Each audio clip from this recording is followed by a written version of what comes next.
तुम्हारे महानायक कीचक ने मुझे आदेश दिया है कि मैं तुमसे पता करूं।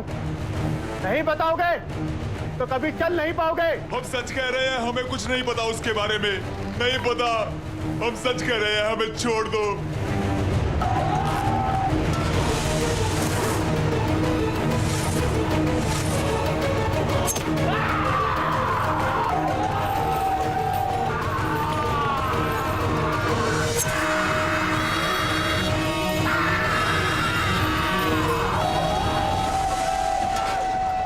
अभी सूचना मिली है कि वो तीसरा व्यापारी उसके किसी ने हत्या कर दी थी।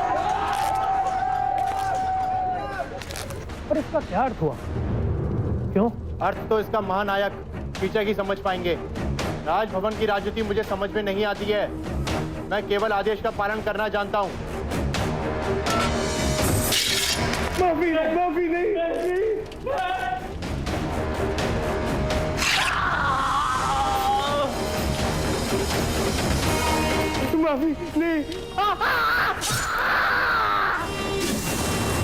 महानायक कीचक कहते हैं जिसकी उपयोगिता समाप्त हो जाए वो बोझ बन जाता है। अशोक इस बार मुझसे नहीं जीत सकता। पर आप ही तो चाहते थे कि तक्षशिला आप नहीं अशोक जाए, और अशोक ने यह प्रस्ताव स्वयं दिया है। आपको तो प्रसन्न हो जाना चाहिए राजकुमार। कब समझेंगे आप अशोक को? मैं अच्छे से जानता हूं इस बार उसने ये निर्णय भावुक होकर नहीं लिया है। पिछली बार मैंने यही बात रखी थी तो मां को छोड़ के जाने के लिए तैयार ही नहीं था वो। अब क्या हो गया? अचानक से मातृभूमि के लिए इतना प्रेम कहां से उत्पन्न हो गया और मां की कोई चिंता ही नहीं। कुछ तो हुआ है। कारण चाहे जो भी हो सुशील, तुम्हें उससे क्या? यदि अशोक जाता भी है तो तुम्हें अवसर मिलेगा अपने पिता के और भी समीप जाने का, और मैं इस बार कोई भी अवसर नहीं जाने दूंगी सम्राट को धर्मा से दूर करने का। बस तुम्हें पाटलिपुत्र राजभवन में इसलिए लेकर आया था कि मुझे विश्वास था कि जिस सखंड भारतवर्ष का स्वप्न मैंने और चंद्रगुप्त मौर्य ने देखा था उसे केवल तुम ही पोषित कर पाओगे पुत्र। मेरी यात्रा का अंत और तुम्हारी यात्रा का आरंभ हो रहा है पुत्र। मैंने कभी सोचा नहीं था कि मैं अपनी मां को छोड़कर इतनी दूर चला जाऊंगा। पर सत्य तो यही है कि यदि मातृभूमि असुरक्षित रहा तो मेरी क्या, मगध की समस्त माताएं असुरक्षित हो जाएंगी। जो लक्ष्य मेरे समक्ष है उसके लिए मुझे बलिदान देना होगा। मुझे शक्ति दीजिए प्रभु कि मां के प्रति मेरा प्रेम मुझे दुर्बल नहीं अपितु सदैव सशक्त करे।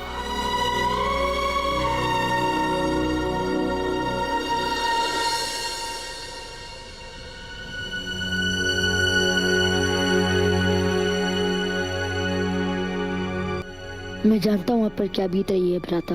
अपनी माँ और अपने गुरु के बिना रहना क्या होता है ये मुझसे अच्छा और कौन समझता है। मुझे भी ऐसा ही लगा था जब मैंने अपने गुरु राजकुमार जस्टिन को खोया था। मेरे समक्ष उनको अपने प्राण त्यागने पड़े और मैं उन्हें बचाने के लिए कुछ नहीं कर पाया।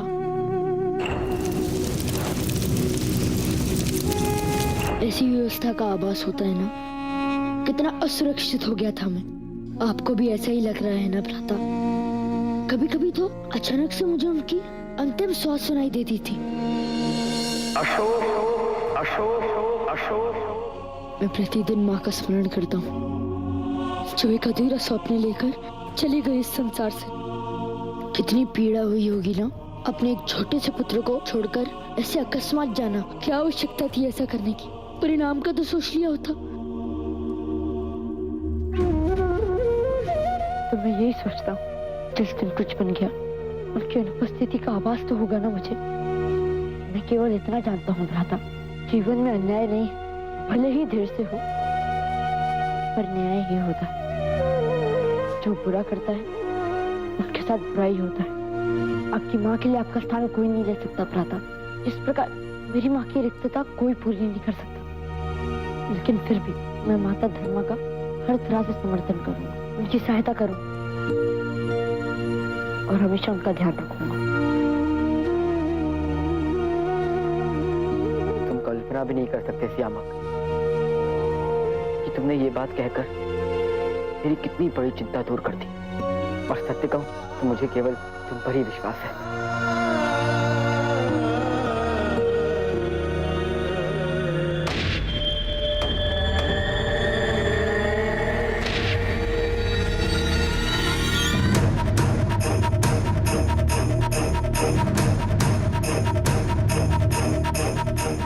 वैसे तो तुम लौटने वाले नहीं हो अशोक, पर यदि लौटे तो यहाँ तुम्हारे लिए कुछ भी शेष नहीं रहेगा, कुछ भी नहीं।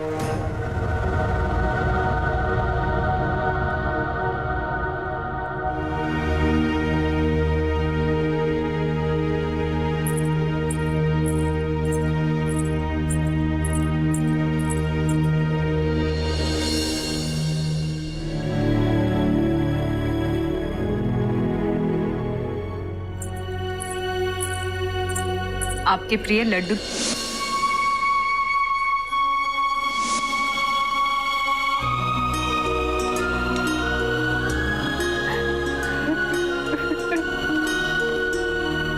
माँ,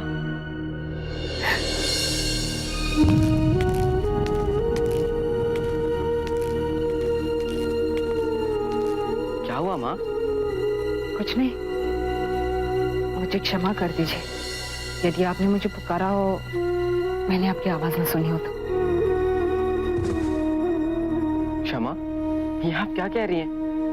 मैंने पुकारा, आपने नहीं सुना, इसमें क्या हुआ? आपने तक्षशिला जाने का निर्णय लिया और मुझे बताया नहीं, इसमें भी क्या है ना?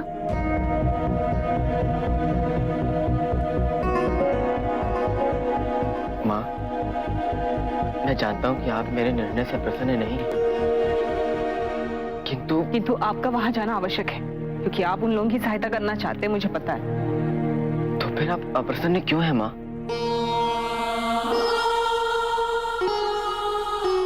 यही सोचकर कि आपके जीवन में अभी माँ का महत्व कम होने लगा, आपने इतना बड़ा निर्णय लिया और मुझे परामर्श भी नहीं किया। निर्णय लेने के बाद भी मुझे बताना आवश्यक नहीं समझा। बहुत बड़े हो गए ना आप अशोक। माँ,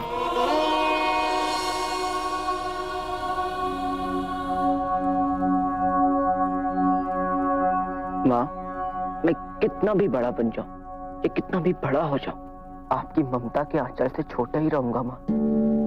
और मैंने निर्णय इसलिए लिया क्योंकि परिस्थितियां ऐसी बन गई थी। मेरी आगे की यात्रा सरल नहीं है माँ, कठिनाइयां हैं, जोखिम है। पर माँ, आप जानती हैं मैं उन सब का सामना कैसे कर पाता हूँ, क्योंकि आप मेरी शक्ति हैं माँ। आपने मुझे सदैव कर्तव्य का महत्व सिखाया है, धर्म का महत्व सिखाया है। और धर्मपुत्र धर्म का पालन न करे, ये संभव है क्या?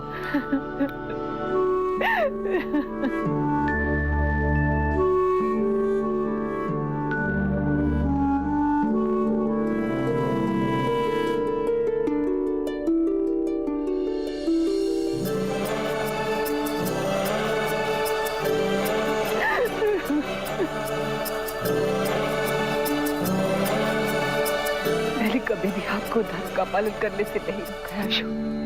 मेरा भय तो बस ये है कि जिस विजय की ओर आप अग्रसर हो रहे हैं, कहीं ऐसा ना हो कि किसी निर्दोष के प्राण। गुरु के स्वप्न के संरक्षण हेतु मैं अपनी माँ द्वारा सिखाए गए मूल्यों की बलि नहीं दूंगा माँ।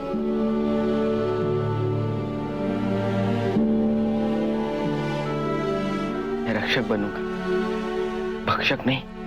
किसी भी निर्दोष के प्राण नहीं जाएंगे, वचन देता हूं।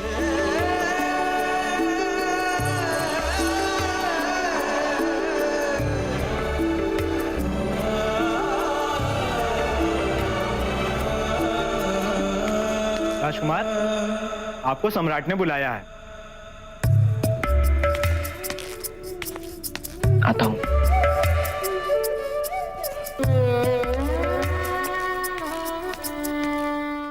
हमें महाअमात्य खल्लटक से विचार विमर्श करना चाहिए। सम्राट, अशोक का यह निवेदन है कि ये योजना केवल आपके और मेरे अतिरिक्त और किसी को भी ज्ञात ना हो। कीचक को यह सूचना मिली है कि सुशीमा आ रहा है, किंतु जा अशोक रहा है। तो सम्राट, ऐसे में हमारा अशोक के इस निवेदन का मान रखना और भी अनिवार्य हो जाता है। मैं आपकी शंका समझ सकता हूं पिताजी। आचार्य चाणक्य ने कहा था, मंत्र रक्षणे कार्य सिद्धि भवति, मंत्र विश्रावी कार्यम नाशति, सर्वद्वारेभ्यो मंत्रो रक्षितव्य। अर्थात विचारों को, निश्चय को गुप्त रखने से कार्यों में सफलता प्राप्त होती। विचार या निश्चय को खुल जाने में कार्यों में बाधा आती। इसलिए हमें भेद खुलने के सभी मार्गों से निश्चय की रक्षा करनी चाहिए। तो क्या योजना बनाई है?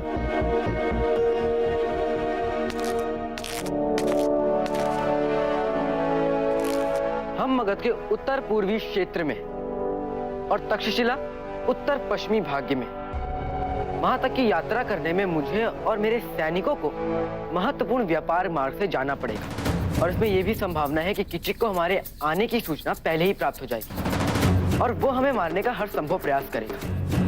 इस नरसंहार से हमें अपनी रक्षा करनी होगी। और दूसरी महत्वपूर्ण बात यह कि हमें उनकी शक्ति, उनके सैन्य बल इत्यादि का अनुमान भी नहीं।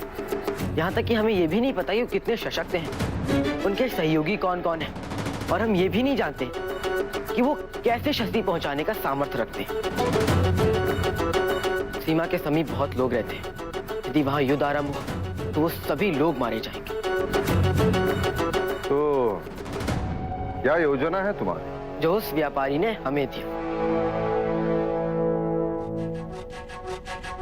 समुद्री मार्ग, क्योंकि समुद्र मार्ग में बाधाएं उत्पन्न करना लगभग असंभव है।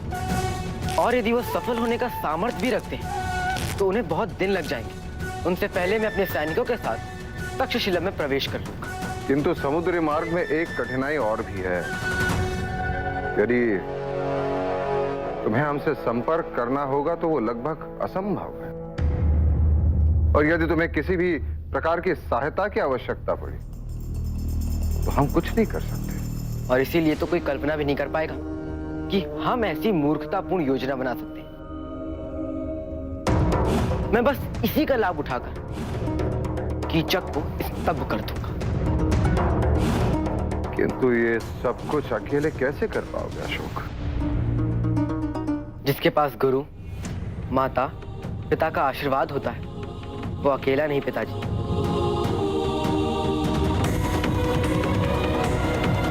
यशस्वी भव।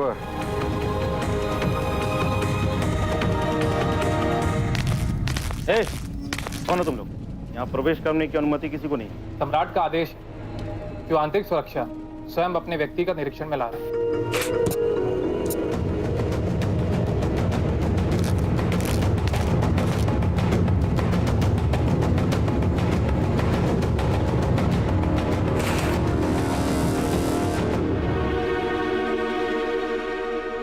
ये निर्णय बिल्कुल सही है सम्राट।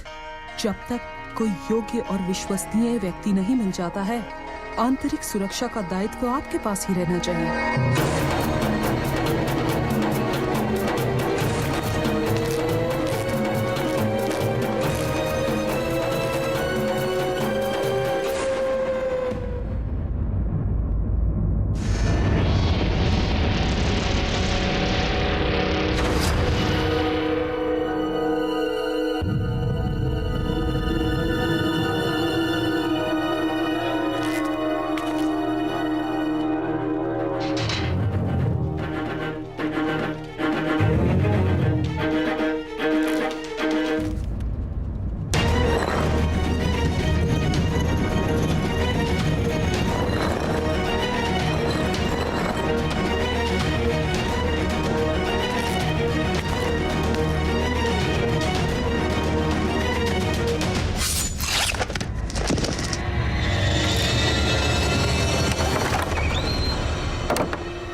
अमात्य राक्षस कहाँ है? जीवित हैं, एक विशेष बंदीगृह में। राजमाता को इतनी सी दूरी तय करने में इतना समय लग गया।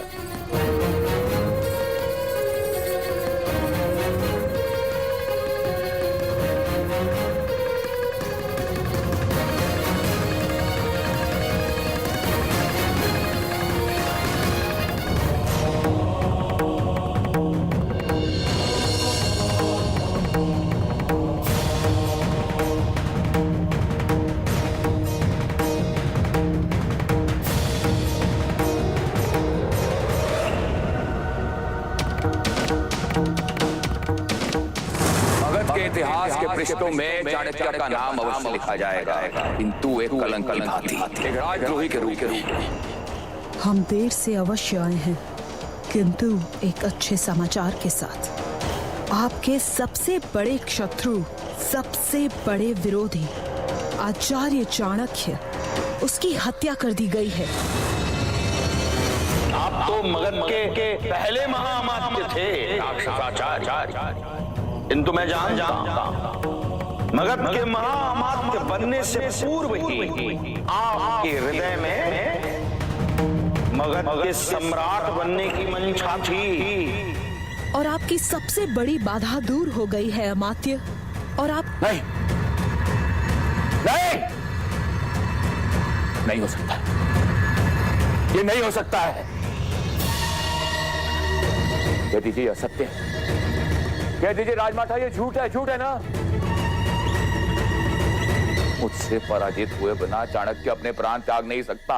ये केवल एक अवसर चाहिए था, केवल एक। मैं जीवन भर चाणक्य से पराजित भी रहूंगा। ये मेरे लिए अच्छा समाचार नहीं है, नहीं है मेरे लिए अच्छा समाचार। राजमाता, यदि चाणक्य जैसा विरोधी ना हो तो इस विजय का क्या महत्व है राजमाता? तेरे जीवन का एकमात्र लक्ष्य समाप्त हो गया है। ऐसे जीवन से तो मृत्यु अच्छी है। अमात्य राक्षस चाणक्य मरा अवश्य है, किंतु उसका विनाश अभी नहीं हुआ है। चाणक्य केवल शरीर नहीं, एक सोच का नाम है, एक स्वप्न, एक उद्देश्य। और ये सोच, ये स्वप्न, ये उद्देश्य अभी भी जीवित है। इन्हें समाप्त कर अब विजयी हो सकते हैं अमात्य राक्षस। और सही अर्थ में वही विजय महत्वपूर्ण है। जब किसी व्यक्ति को इतिहास के पृष्ठों से मिटा दिया जाए, चाणक्य पर असली विजय तब होगी जब संसार को उसका विस्मरण हो जाए। और तभी संभव होगा जब आप अपने आप को उससे कहीं ऊंचे स्थान पर स्थापित कर पाएंगे। और उसके लिए आपको मौर्य वंश का विनाश करना होगा।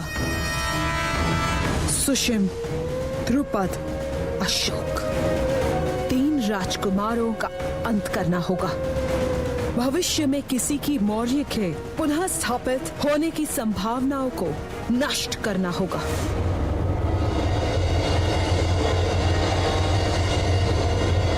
और Shiamak?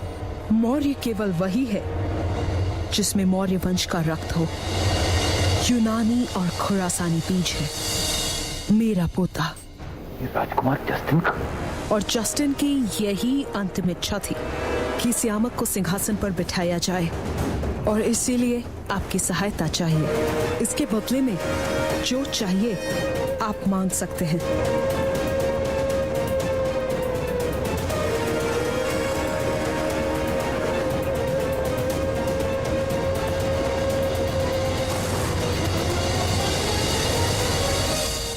For more updates, log on to colorstv.in.com.